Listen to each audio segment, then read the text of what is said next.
Hello friends, welcome back to my channel. In today's video, we are doing a birthday book haul. This is the only book haul you'll probably see on my channel for the entire year. Most of you know, my big goal this year is to get rid of my physical TBR essentially and stop buying books.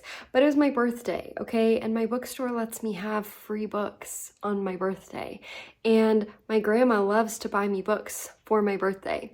So I have a haul for you today and I'm excited. I love filming book hauls. In today's video, I have 20 books to talk to you about. I think maybe it's 21, I'm not sure. Prior to this haul, I had 50 books on my physical TBR. So this bumps me back up to 70. I would like to ideally read at least 10 of these this month to get it kind of back down again. Essentially, the big goal for the year is to get that number to 0. I don't know if that's gonna happen or not, but I think I can make it happen as long as I stay committed. So we're not here to talk about reading goals. We're here to talk about the books that I got. Let's get started. Okay, the first book I'm going to talk to you about is The Paris Apartment by Lucy Foley, which I actually already read this, even though I just got it 3 days ago. This is our kind of classic locked room mystery setup from Lucy Foley with some thriller elements. In this case, we are in a Paris apartment complex.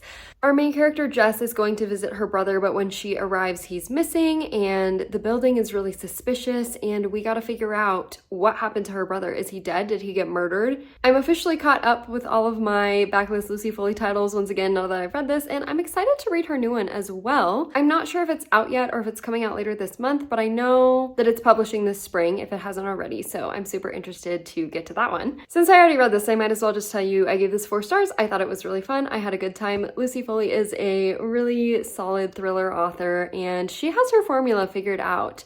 I will say the guest list and the hunting party are almost exact mirrors of plot, but obviously in different settings. And this one, I feel like she branched out a little bit. It got a little bit weird in the middle. I was reading and I was like, man, this book is getting a little odd, and I love that for her. I feel like she's really finding her voice as an author, and I'm so excited to add this to my collection. Then we have The Good Lie by A.R. Torr. By the way, I just want to say none of these books are particularly new. I've just been really struggling with the publishing industry lately. I think this one is 3 years old now.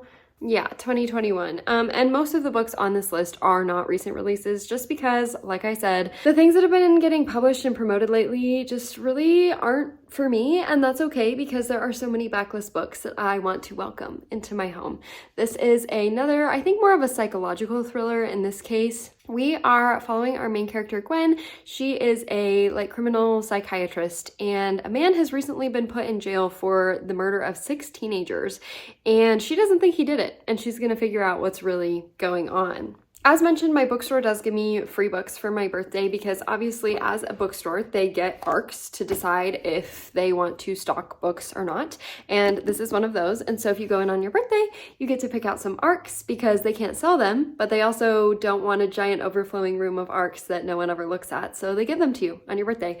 This is a speculative thriller, I think. The synopsis mentions some maybe appearing and disappearing houses. We are following a friend group that has kind of a mysterious past from when they were teenagers, and now as adults they are returning home. One of their friends that still lives in this town has summoned them home, and now that they've all arrived, she has gone missing. Kind of like a dark academia setup, but without dark academia. We always see that friend group that always has a lot of secrets and one of them is murdered or missing, but thrown into more of a speculative mystery thriller. So I'm really interested to get to this. I actually had this book on my TBR, and so when they offered me the ARC of it, I said absolutely yes, I do want to read that. Next, I have a domestic thriller, Look Closer, by David Ellis. This book is a domestic thriller, which I don't traditionally read much of anymore. When I first got into reading thrillers, I was doing a lot of domestics, and now I feel like I have read just every single plot that could possibly happen. But this book has an insanely high rating on Goodreads and thousands of reviews. I think it's a 4.2 or something. So it must be doing something right because that is crazy for a domestic thriller that has that amount of rating. So I was super interested, and here it is, and I'm gonna read it this month. We also have An Ordinary Violence, and I love this cover. That's stunning. if you ask me. It's gonna look so good on my red and black shelf over yonder. This book has an extremely low rating on Goodreads, but I am super interested. Again, we have kind of this like speculative horror novel. Woman is returning to her hometown and weird things are going on, and I don't really know how to pitch this very well. I'm just gonna read to you like the tagline of the synopsis because I don't really know how else to explain it. So it says, a chilling horror novel about a young indigenous woman haunted by the oppressive legacies of colonization, and again, seems mysterious, speculative, and I'm excited to figure out what this is about and why the rating is so horrible, because how could a book with such a beautiful cover have such a low rating? I don't know. Quickly, I'm gonna pop in two nonfiction. So I have The Vulnerable Observer, which is essentially like an ethnography that this woman who is an ethnographer, which is like a branch of cultural anthropology, has written about her studies and the work that she has done. And obviously, if you don't know, I went to school for anthropology. I have my degree just in like general anthropology, but I had a focus a little bit on biological, but obviously I had to take lots of cultural stuff. Those are some of my favorite classes. And now that I'm not in school and I'm not being forced to do reading on the subject, I'm genuinely interested in reading about what this woman has to say. The title seems really familiar to me, and I feel like maybe I had read excerpts of hers in some of my many cultural anthro textbooks. And I also just love the cover, so I'm excited to add this to my collection and to read this at some point. Now that I don't have a deadline for when I have to read this, I think I will be able to enjoy it a lot more. And then I also have for nonfiction The Last Call, which again is something that I've been super interested in. It's been on my TBR for a long time. I tried to read the audiobook earlier this year, I think, and the narrator was so bad. I just couldn't handle it. So I had to return the audiobook. This story is about a serial killer that was going through the gay bars. He was known as the Last Call Killer in the 90s. And I don't know anything about that, but I'm excited to learn about it. So that's this one. Next, I have This Other Eden, which is kind of a modern classic. I've heard a lot of people talk about it, but it has a surprisingly low readership on Goodreads, which like, I don't know if the people that are reading this are really the people that are using Goodreads, so that could explain it, but it does have some literary awards. This is based loosely on a true story set in Maine in like the early 1900s, where essentially a bunch of ostracized people for various different reasons ended up on this island, and they kind of just realize, you know, power struggles, hierarchies, bad things going on. That's what this one's about. It's very, very short, and it has the like stippled edges, which I love, so I'm excited to get to this one. It's not like top priority or anything, but a nice add to my shelves, I think. This book I am so excited about. I Must Betray You by Ruta Sepetys. This has been out for a couple years and it's been on my radar for a couple years, and every time like my birthday or Christmas rolls around and I give my grandma my list of books that I'm interested in, I always forget to add this, and then I'm thinking about it immediately after I get my books, right? So I finally remembered to ask grandma for it this year and she delivered. Ruta Sepetys is like the OG historical fiction author in my life. She's what got me back into reading historical fiction and like proved to me that I could love it. Between Shades of Grey is one of my favorite books of all time. It packs a huge emotional punch, short chapters, like everything about that was so wonderful. And so I've been dying to read this since it published a couple years ago. It's set in Romania and we are following this man who I think is kind of a double agent. Either he's a double agent or he's just a spy during the communist regime and occupation of Romania, and I don't really want to know anything else about it. That was enough for me, so I'm really excited. Okay, there's people sitting outside my, well, they're not sitting outside my house, but they're like walking outside my house to get in their car, and like I have to wait for them to leave because I'm sitting right by the window and I have to wait for them to back out because I don't want to make eye contact with them while talking about books. Okay, they're leaving. Next, I got Sweet Bean Paste, which I'd never heard of this, but something about this cover does it for me like no other in this video. But this book is just following a man who has kind of a disaster of a life, and he's a dumpster fire. He ends up meeting this like elderly woman who has a great love for the culinary arts, and she ends up sharing that with him, and they bond, and he hopefully gets himself together and provides companionship for this old woman. This is a translated Japanese fiction, which historically has been a huge success for me every time that I read something that is translated Japanese fiction. Again, nice and short and like the perfect little size, like just everything about this book externally is really working for me, and I'm hoping that the contents inside of it deliver based on the expectation that the outside is set for me, which I'm sure it will. It just seems so cute and lighthearted, and maybe the old lady will die at the end because I feel like that happens in all books where there's old ladies and it will make me cry. I don't know. Then we have A Sweet Sting of Salt, which is a queer historical fantasy that is a retelling of The Selkie Wife, which, let me back up, distinctly remember out of all the stories and things that I read as a child, like The Selkie Wife was it. I had the book of it, and it also came with like the audiobook, like a CD that you could put in the CD player, because yeah, I'm that old. My childhood had audiobooks on CDs.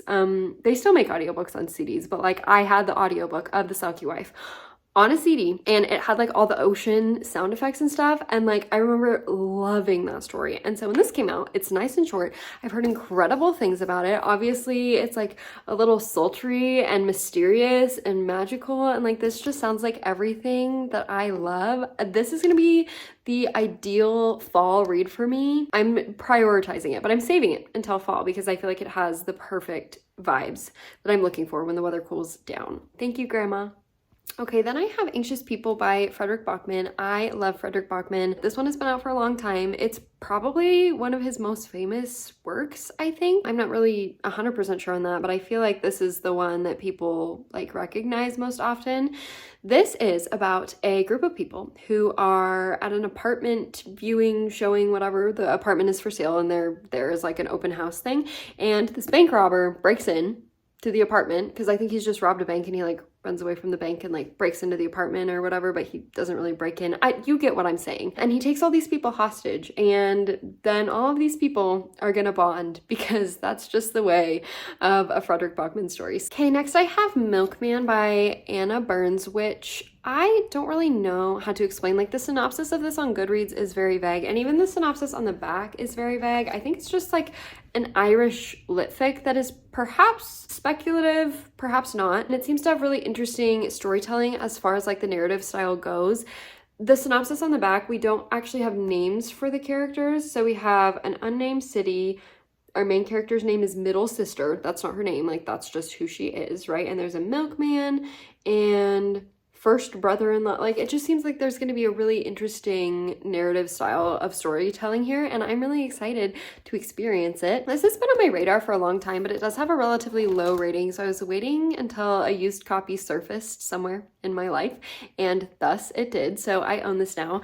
I took an Irish lit class in college, and I loved everything that I read in that class, so I have high expectations because I think that this is precisely that. So yay for me. Okay, next I have a book that I have already read, and it's one of my favorites, but I read it through the Libby app, so I didn't own a copy. And that's Yerba Buena by Nina LaCour, who is one of my all-time favorite authors. This book is like the best thing that I read the year that I read this, which I think was 2 years ago now. I read it fairly recently after it came out. I don't really know how to explain this super well. It's not a love story, but we are following the relationship between these two women who both are dealing with kind of their own issues in life. Like I think it's just a really good reflection of women that have problems but can help each other through that.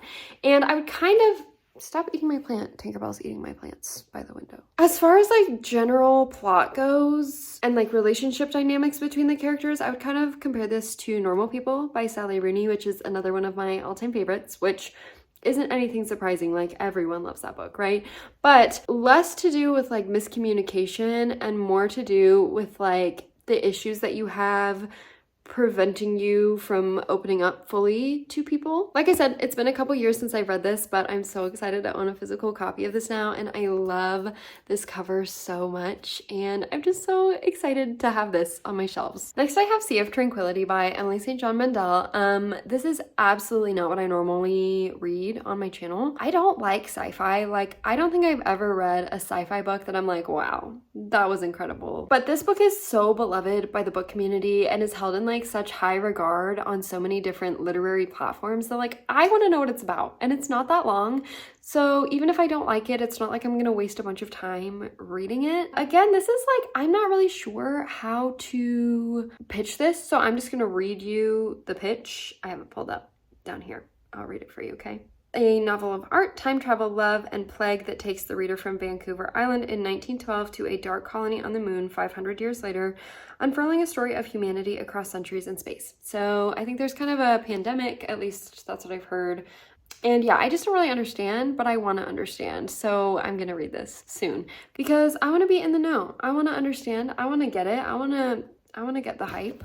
Okay, another pick from the used book section, but one that I've never heard of before. This is called The Old Child, and this is a translated German work. It's just a novella with 4 short stories in it, all about women doing different things with their lives, and it's giving weird. Like, this cover absolutely horrifies me. I'm so scared of this cover, but it's giving weird, and I'm here for it. Okay, we're almost done. Hang on with me. We have Death Valley by Melissa Broder, who, by the way, this author creates like some of the most stunning covers. Like, something about her cover designs, her cover jackets speak to my soul. This is the author of The Pisces, and it is up there, but I'm like surrounded by books now, so I'm not gonna stand up and pull it out, but I'll put a picture for you on the screen because I think that's one of my favorite covers of all time. This book is weird. This is a magical realism story about this woman who kind of has a lot of things going on in her life, and she decides she's gonna go hiking one day, like clear her head, whatever. She's hiking in the desert. She finds this giant cactus that has like a portal in it, and she goes into it, and there's nothing really else in the synopsis that will tell me what this is about, but that sounds unhinged. I'm here for it, and I love this. Okay, then I have Nothing to See Here by Kevin Wilson. This book is, again, very highly esteemed in the book community.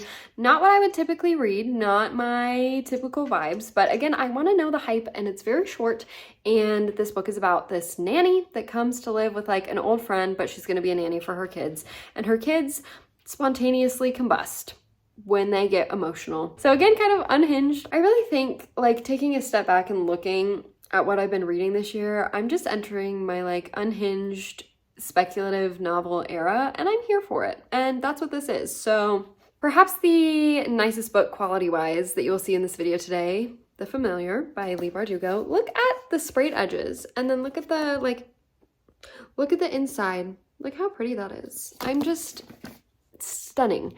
I don't want to know a lot about this going in. I know that it's historical fantasy. It's set in France. There is a kind of competition element where there's a bunch of people with magical powers and this family and maybe some love, and that's what I know, and I don't want to know anything else. So I'm not going to look it up, and I'm not going to tell you anything else about it, but I'm sure if you're watching this video, you've heard of it, and you probably know more than I do because it just came out, and it's so exciting. Yay. We're down to our last 2 books. Hooray. Okay, so the first one is The Girl Who Fell Beneath the Sea by X.E.O. This is an Asian-inspired fantasy. There's spiritual worlds and magical oceans, heavy emphasis on like fables and history and spiritual beliefs. And I don't love to know a lot going into fantasy. Like, if the vibes are right, I want to read it, and I don't want to go in like knowing what's going to happen already. So I'm going to leave it at that. This is a very popular book. I think it came out last year, 2022, same thing. I don't have anything else to say about this one. I really like the cover though. The lighting where I'm sitting right now is kind of weird. It's like washing out the covers, but it's really pretty. Okay, and the last one, everyone and their mom has read this book, okay? So I'm not gonna talk about it for too long. I haven't read it yet, but I'm excited to like know the hype. Emily Wilde's Encyclopedia of Fairies, right? So everyone loves this. We're following Emily. She's a little like academic girly that's writing a book about fairies. She meets Wendell, who's kind of like a rivaling academic, maybe, or maybe he's got something else going on, like we don't really know, and they're obviously gonna like fall in love, and there's gonna be so much cozy fantasy elements happening. It's very short. I didn't realize that. I've watched a lot of people talk about this book, and I just assumed that it was like 400 pages. It's like 320 pages, so what a win. Thanks so much for being here, for watching. Let me know if you've read any of these, if I should prioritize any of these, if you've heard good or bad things about any of these. I don't know. Drop a comment down below. Thanks so much for hanging out with me today, and I'll see you in another video soon. Bye.